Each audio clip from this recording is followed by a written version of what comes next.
Évangile de Jésus-Christ selon saint Luc.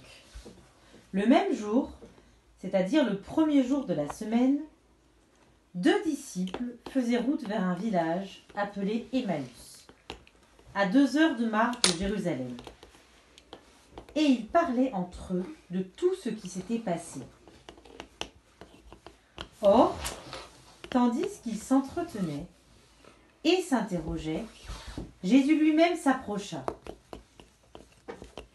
Et il marchait avec eux. Mais leurs yeux étaient empêchés de le reconnaître. Jésus leur dit : « De quoi discutez-vous en marchant ? » Alors ils s'arrêtèrent, tout tristes. L'un des deux, nommé Cléophas, lui répondit : « Tu es bien le seul étranger résidant à Jérusalem qui ignore les événements de ces jours-ci. » Il leur dit : « Quels événements ? » Ils lui répondirent : « Ce qui est arrivé à Jésus de Nazareth, cet homme qui était un prophète puissant par ses actes et ses paroles devant Dieu et devant tout le peuple. Comment les grands prêtres et nos chefs l'ont livré. Ils l'ont fait condamner à mort et ils l'ont crucifié.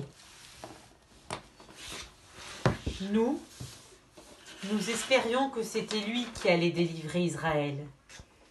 Mais avec tout cela, voici déjà le 3e jour qui passe depuis que c'est arrivé.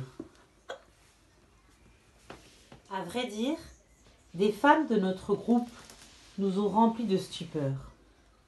Quand, dès l'aurore, elles sont allées au tombeau, elles n'ont pas pu trouver son corps. Elles sont venues nous dire qu'elles avaient même eu une vision, des anges qui disaient qu'il est vivant. Quelques-uns de nos compagnons sont allés au tombeau et ils ont trouvé les choses comme les femmes l'avaient dit. Mais lui, ils ne l'ont pas vu. Il leur dit alors : « Esprit sans intelligence, comme votre cœur est lent à croire tout ce que les prophètes ont dit. Ne fallait-il pas que le Christ souffrit cela pour entrer dans sa gloire ? Et partant de Moïse et de tous les prophètes, il leur interpréta dans toute l'écriture ce qui le concernait.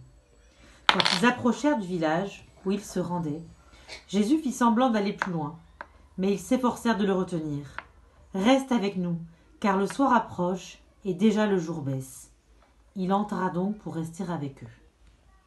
Quand il fut à table avec eux, ayant pris le pain, il prononça la bénédiction, et l'ayant rompu, il le leur donna. Alors, leurs yeux s'ouvrirent, et ils le reconnurent. Mais il disparut à leur regard.